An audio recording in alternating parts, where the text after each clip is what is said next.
We're in this series because truly, and I know all joking aside, we really are stressed out in so many different ways and because of so many different things. So last week we began this series with Donnie Van Curren, who's a licensed therapist in Oklahoma City, and he did such an outstanding job of teaching us a little bit about mental health, teaching us about the areas of depression and anxiety and how that causes stress in our lives. Online here in the room, if you missed last week's message, I encourage you, go back and watch that because there's so much rich insight there from Donnie that'll help you grow and will help you just see this issue a little bit differently. And he really focused on that idea of mental health. But even while I was talking to him and as we were prepping for his message last week, something that he mentioned was there are often things that cause stress which are really out of our control. Our circumstances and even some of the circumstances we may have grown up in, chemical imbalances, all of these things, they're out of our control. But he said this, we cannot forget that a lot of times the things that cause us stress are self-induced. Like sometimes it's just stuff that we do to ourselves and we do have some control over those areas. And I'm going to be talking about one of those areas today. I'm going to be talking specifically about the area of comparison, because we do tend to stress ourselves out by constantly comparing our lives and ourselves to others and the way that they're living and the things that they're going through in life. Comparison really stresses us out. In fact, Theodore Roosevelt, he famously said this: comparison is the thief of joy. Comparison is the thief of joy. That is the picture that always pops up when you search this quote. Teddy is just a picture of happiness, obviously, for all of us. You're looking at him like, I want to be like that guy. I want to be happy like him. But truly, comparison is the thief of joy, right? Like, I think we can attest to that. And sometimes it's not even something we have to learn. We start comparing ourselves at such a young age. When I was in high school, and we had people in our church actually that went to Mustang High School, so I'm not going to use this teacher's name. But when I was in high school, I had one teacher, a history teacher, and he was in his last year of teaching. He was going to retire. And so that meant that this was one of the few people in my whole life who had actually taught one of my siblings, because there's a gap of 17 years between me and my siblings. I was kind of a surprise, to say the least, right? And so the first day of class, he was like, hey, are you Julie's brother? And this has never happened to me in my life because that age gap. I was like, yeah, that's actually very true. And he's like, she was like my best student that I've ever had. She's probably the smartest kid that's ever been in my class. He's like, she never missed a single question. On a test, on a homework assignment, she finished my class with a perfect 100%. And he said, are you like her? Are you smart like her? And you might think this is a private conversation. This is homeboy standing at his podium in front of the whole class and just talking to me like, are you like your sister? This is also how this guy would grade. It's hard for me not to say his name. This is how he would grade his papers. He would just have us hand our paper to the person behind us, right? You finish your test, you finish your paper, hand it back, that student grades it, they give it to you, and then he would just stand at his podium and he'd be like, what did you make? What did you make? What did you make, right? He's like, I'm about to retire, I'm not gonna do any work, like, what did you make? And so I would say my grade, and anytime it was less than a 100, he would make a comment like, I knew you weren't as smart as your sister. I knew you weren't as smart as your sister. Now, I did not get mad at this teacher. I did not get mad at my parents. I don't know. You know who I would be mad at every day when something like that would happen? My sister, right? Come on, Julie, like, seriously, who studies this hard for 10th grade history, right? Like, just get through the class. You can miss a question here or there, but that's how we are.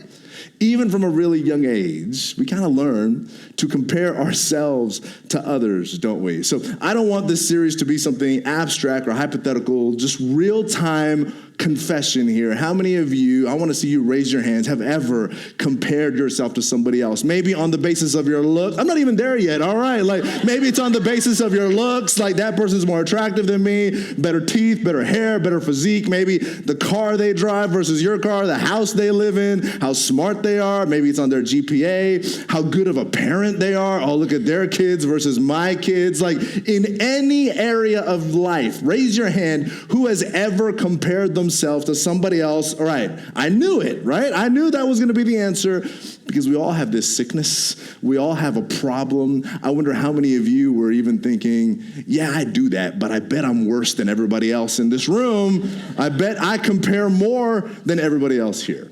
We're going to talk about comparison. And this is a real problem now. Like, it's always been a problem. But isn't it even easier now to compare than ever before? Like with social media, you are constantly living with this opportunity to compare. One pastor said it like this, the behind the scenes of your life to the highlight reel of everybody else's life. Their best day, their one picture out of 75 that they chose, which displays their highly curated, perfect life. And you're comparing your behind the scenes to their highlight reel. And it's leaving us miserable, stressed out, because you'll find this, where comparison begins, contentment ends. Where comparison begins, love ends. Where comparison begins, even our contentment in our calling, our faithfulness to what God has called us to, comes to an end. And I want to address all those things today. So we're going to do it a little bit differently. We're going to look at some different passages of Scripture and see how comparison steals our joy. How is comparison the thief of our joy? If you're taking notes, the first thing is this: comparison steals my love for the people in my life. Comparison steals my joy because it steals my love for the people in my life. We see comparison show up very early in the Scriptures. It's actually the second sin in the Bible, really. Look at Genesis chapter 4, verse 2. When they grew up, these two brothers, Abel became a shepherd, while Cain cultivated the ground.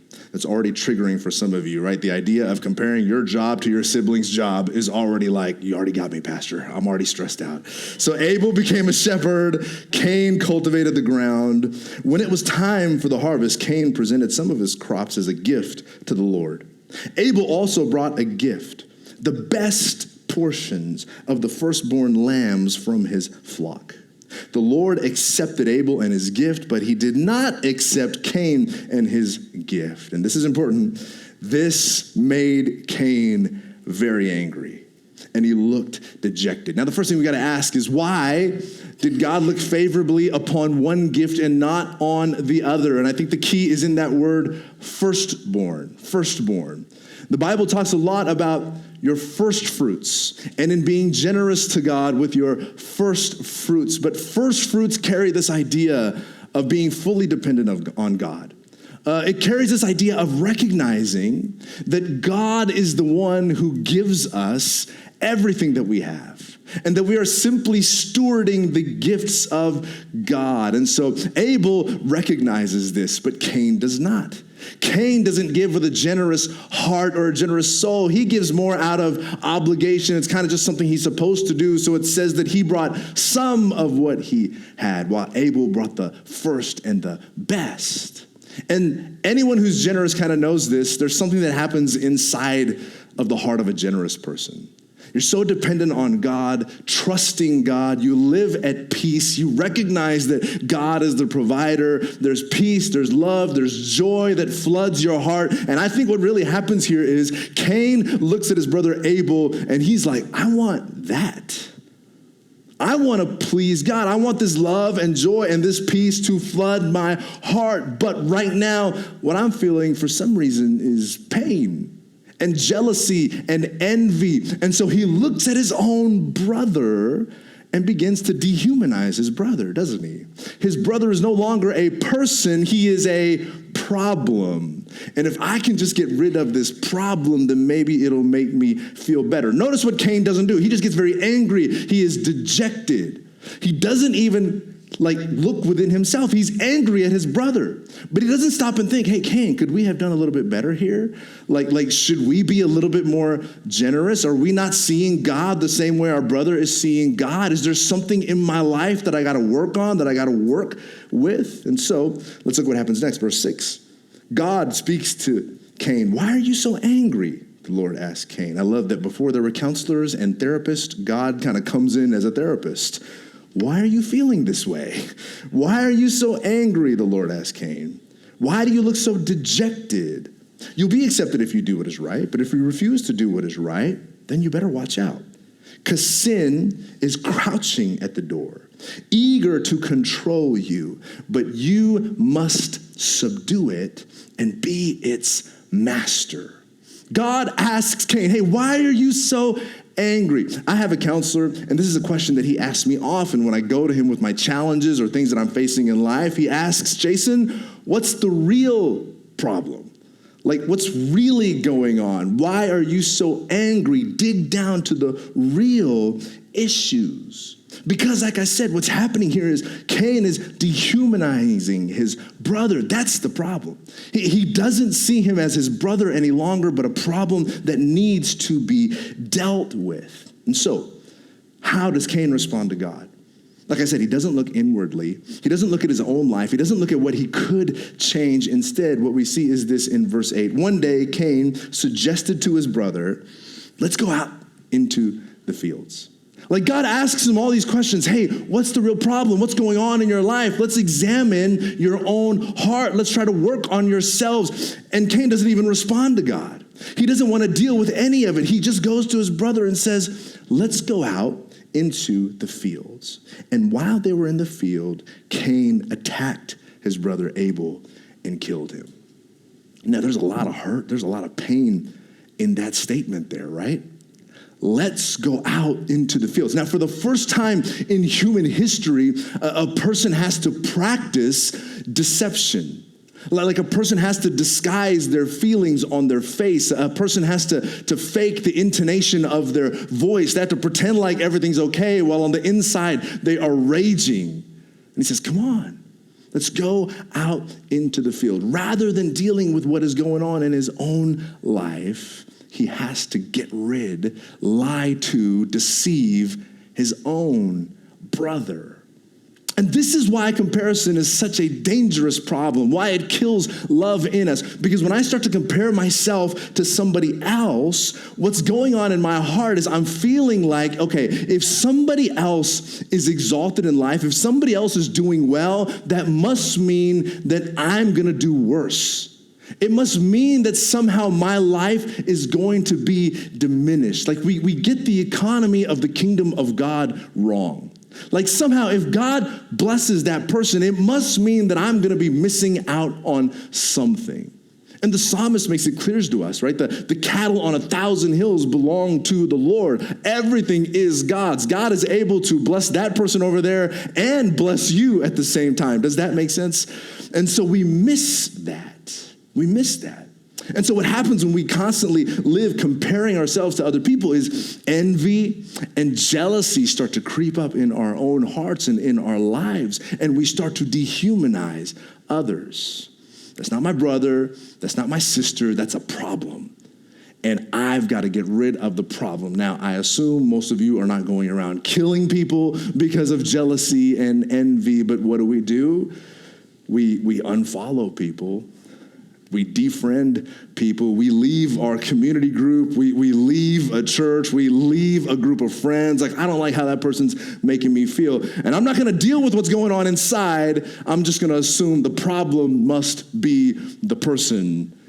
Let's go out into the field and let me get rid of you. Are you with me in this? See, what happens when we compare ourselves to others is either I'm going to grade myself higher than somebody else, and then I'm going to feel superior to them. I'm going to feel like, oh, I'm doing so much better than them. I'm so much better than this person. And I'm going to start looking down on them. And I'm going to start to despise them. And that kills love in me. Or I'm going to grade myself lower than somebody else. And that's going to make me feel unworthy. That's going to make me feel less than. And that also kills love in me. When I start this mode of self-loathing, when I start to feel insecure because of another person, it kills love in me. And so really, a family of faith like this, a church body should be a place where no one is looking down on anyone else. No one is thinking they are better than anyone else. No one is thinking they are unworthy or beneath anyone else. But truly, it's a family of faith. Not living in comparison to one another, but recognizing that we all bring different gifts and talents and beauty to the table, and that together we're going to advance the purposes in the kingdom of God. Like, that's what it means to live devoid of this kind of comparison. So, first, It kills love in our lives. The second thing that happens in comparison is comparison steals my gratitude for the blessings in my life. Comparison steals my gratitude for the blessings in my life. We're going to look at the story of Saul and David. Saul is the first king of Israel. And even in the way the Bible describes him, it says that Saul stood head and shoulders above everybody else, right? There are some of you in the room who, when we stand up to worship, you are head and shoulders above everybody else. And that even is this kind of comparison. That's how Saul is described. It says he was handsome and he was the best among the people of Israel. So he becomes king. David goes out and kills Goliath. We're familiar with that story. Saul makes David a warrior, a general. They go out to battle. They have great success. And then they are coming back into the city. And when they're coming back after all this victory, here's what we see. 1 Samuel 18, verse 6. We're going to read it in Eugene Peterson's paraphrase, which is called The Message, because I just like the way he writes it. And this is how this goes down. As they returned home, after David had killed the Philistine, the women poured out of all the villages of Israel, singing and dancing, welcoming King Saul with tambourines, festive songs, and lutes. In playful frolic, the women sang, here's the song, Saul kills by the 1,000, David by the 10,000. And I love the way Peterson writes this. This made Saul angry. Very angry, right? Very angry. He took it as a personal insult. If you're familiar with Michael Jordan, you remember he takes it personally. He took it as a personal insult. He said, they credit David with 10,000s and me with only thousands. Before you know it, they'll be giving him the kingdom. And look at this. From that moment on, Saul kept his eye on David. Now, the Hebrew language is so physical, it's visceral, and it's full of pictures. And literally what it says there is, from that moment on, Saul kept a jealous eye on David. He doesn't see him the same way anymore. He doesn't see David as this person who came through and actually saved Saul's life at that point and stood up for the whole nation and displayed great loyalty to God and to his people. He just sees David as a problem. So let's ask Saul the same question that God asked Cain. Saul, why are you so angry? What is really the problem? And Saul would answer, I'm afraid. They seem to like him a lot more than they like me, so I'm afraid I'm going to lose all this stuff that I've worked so hard to build. I'm going to lose credibility. I'm going to lose my status. I'm going to lose my position. I'm going to lose my popularity. I'm afraid. And so I'm going to start looking at David differently from this moment on. Now, if you were Saul's best friend, and you're standing there with him when this is happening, would you just be honest with Saul and ask him, Saul, why are you so angry? They all seem to like David more than me. Saul, who's they? And he'd be like, everyone, all these people. And I hope that you would be a good best friend and tell Saul, hey man, in case you forgot, you're the king, right? Everybody here wants to be you. God chose you. God called you. God anointed you at what time to be in this position. How can you so quickly forget everything that God has given you? Look what Saul says. I know God has given me all this, but what if they give it to David? Come on, Saul. You think these people can take away something that God has given you? They're all so focused on David. They're also focused on David. What if they give him the kingdom? That's what's got Saul so angry. I'm offended because they like him more than they like me. I'm upset. And I think you would tell Saul, everybody knows David works for you. Everybody knows you're the boss. Everybody knows you're the man. How can you forget that so quickly? And we do this too. How does this play out in our lives? One time, Simi and I, this is when we're newlyweds. We've just started our jobs. Okay, we have no money. And so we go to this small group at our church, and the small group happens to happen in the home of, first of all, a guy who's the CEO of this large company, and it just happened to be the small group we go to. So there's that. And then his wife is an interior designer, a professional interior designer. So here's two 20-something newlyweds, and we loved our home, and we've been building this home, and we've been trying to beautify it. And every time we would walk into their house, we would forget how thankful we were to God for our home and everything that he's given us, right? And Simi would walk in, and Lisa would be like, Simi, let me take you and show you. I just got this new thing and I redid this new room. Let me take you and show you. And as soon as Simi's walking away, I'm like, oh God, like what's going to happen, right? And we're driving home after small group, and I would just look over and be like, okay, Simi, what's ugly now? Like, what do we got to fix now? What do we got to get now? But doesn't that happen in our lives? Where God you pray and you pray, Lord, I need, Lord, I please, Lord, please. You pray and you believe and God provides in an amazing way. And you're thankful and you're filled with gratitude and you're filled with praise until you start to see something that somebody else has. And you're so quickly willing to let go of the gratitude and move into envy and jealousy and maybe even some loathing of another person because of the things that are in their life. Am I the only one like that? I guess I am. That's okay. This is what we do, right? This is what we do. And there's a pastor named Andy Stanley. He talked about this same subject. And I love kind of the thesis for the way he talked about it was that there is never a win in comparison. There is no win in comparison because he said we're all playing this game where we want which means like I want what you have plus So I want to be just a little bit richer. I want to be prettier. I want my kids to be smarter, my house to be bigger or newer or fancier. I want my car to be faster. Are you with me? You see where I'm going? I want my clothes to be cooler or trendier, whatever it is. We all want but there's no win in comparison because what we really desire is right? Like I want not just to be richer, but to be the richest. And so we find ourselves constantly chasing after something, comparing ourselves to others, and we're never going to get it. We're never going to get there. So we live dissatisfied and we live miserable and we live stressed out. We're all kind of trying to run this race and we want to be the fastest, but we cannot all be the fastest. And so we find that where comparison begins, contentment ends, love ends, but also we're going to find that our faithfulness to God's calling in our lives also ends. This is the last thing I want to share with you. Write this down if you're taking notes. Comparison steals my contentment with God's calling on my life. My contentment with God's calling on my life. When I'm talking about don't live a life of comparison, that doesn't mean that you should not have ambition. It doesn't mean that you should be lazy. It doesn't mean that you should be apathetic. I hadn't planned to say this, but I don't want you to hear me the wrong way, right? You can have ambition. The Bible talks about the difference between ambition and selfish ambition. Are you with me?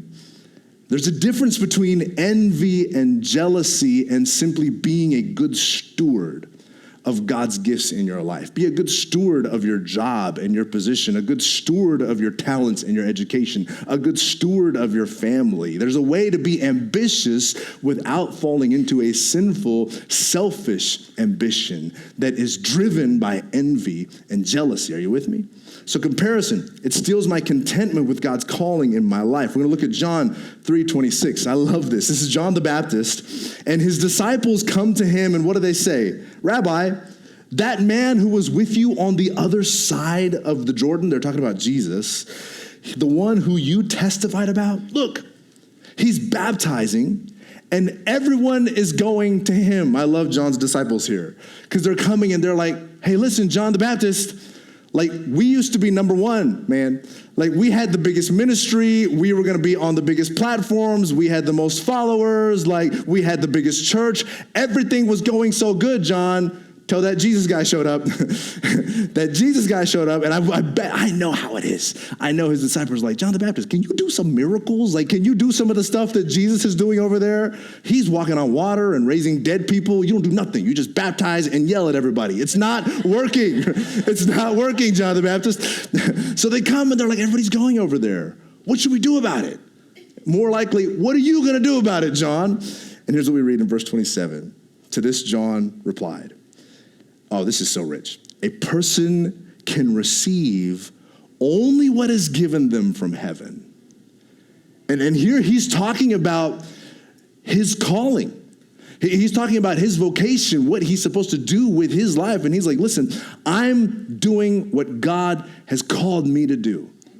And that's the only thing a person can do, he says. A person can receive only what is given them from heaven. You yourselves can testify that I said, I am not the Messiah. Hey, some of you are so stressed out because you feel like you need to be the Messiah in your life, in your job, in your family. Why don't we all just turn to the person next to you and just tell them, I'm not the Messiah. Can you make that right now? Just do that right now. Turn and say, I'm not the Messiah. Or tell them you're not the Messiah. Whichever one is more helpful, whichever one works better in your family, right? So John says, I'm not the Messiah. I came to prepare the way for him. I came to tell everybody about him. That's my calling. That's what I'm supposed to do. And I'm going to be faithful to that. I'm sent ahead of him. Verse 29, the bride belongs to the bridegroom. The friend who attends the bridegroom waits and listens for him and is full of joy when he hears the bridegroom's voice. That joy is mine, and it is now complete. These guys are coming to John, and they're trying to get under his skin. Look how big Jesus' ministry is. Look at all the people that are going to him. Look at all the great things that are happening over there. Does that not bother you, John? And John's like, no, it fills me with joy because I know what God has called me to do. I know my purpose, and I'm going to be faithful in that. I'm not looking at Jesus. I'm not looking over there. You are supposed to look to Jesus. I'll get to that in a second. But he's like, I'm not looking at this person. I'm not looking at that person. I'm not comparing myself to that person's job or that person's family or what that person has or how much money that person makes. I'm not comparing my kids to their kids. I am going to be faithful in what God has called me to do and what God has given me to do. And then look what he says. Jesus must become greater, and I must become less. Fellow Christians, is this like the mantra of our lives? The things we pursue and the things that we're so passionate about and the things that we'll give ourselves over to and the things that we think about all the time and the things that we're obsessed about and the things that we are stressed out about. If we study and analyze those things, would somebody say, he lives his life like Jesus must become greater and he must become less? Whew. That's a heavy one for me too. I got to wrestle. I got to ask myself that question. So that's how we're called to live. That's how we're called to live. What are we going to do? I want to give you some practical things as you walk away from this place. Number one, I want you to ask yourself this question. Who am I comparing myself to constantly? Like, who's that person in my life? Who is that person that just kind of gets under my skin? I'm jealous. I'm envious. I have to admit, I do not celebrate when good things happen in their life. It just bugs me a little bit. Who is that person in your life? I want you to identify a person or people, but I want you to identify that person. And this week, I want you to spend the week praying for that person. I want you to pray that God would bless them. I want you to pray that God would give them success.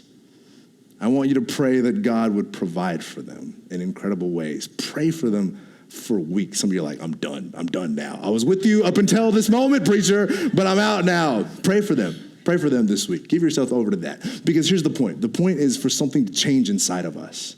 Don't be like Cain and just be pointing the finger at everybody else all through life and forget that there needs to be some transformation inside of you.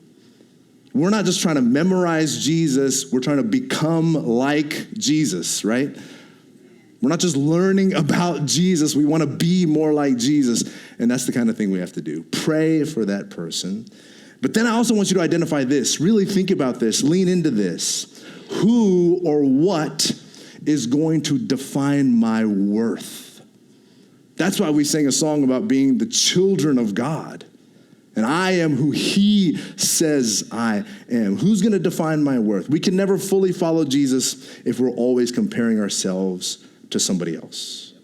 Now, we do this because of our sinful nature. Our sin nature wants to move our heart away from God and inwardly on ourselves. And we're trying to find some external win to satisfy an internal longing that we have.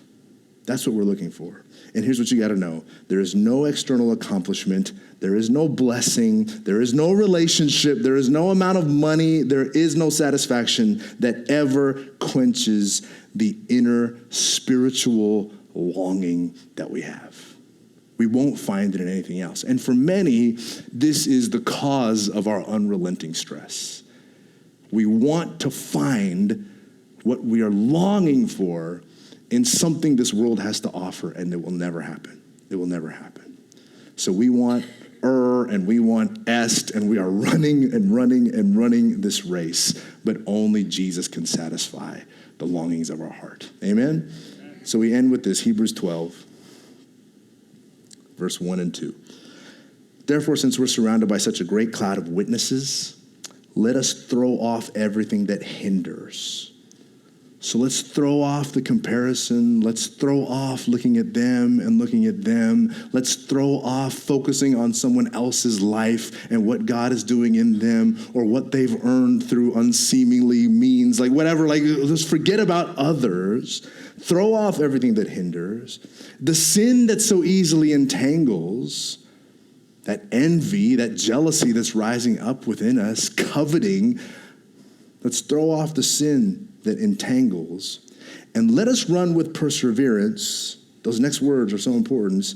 The race marked out for us. Let us run with perseverance, the race marked out for us, fixing our eyes on Jesus, the pioneer and the perfecter of our faith.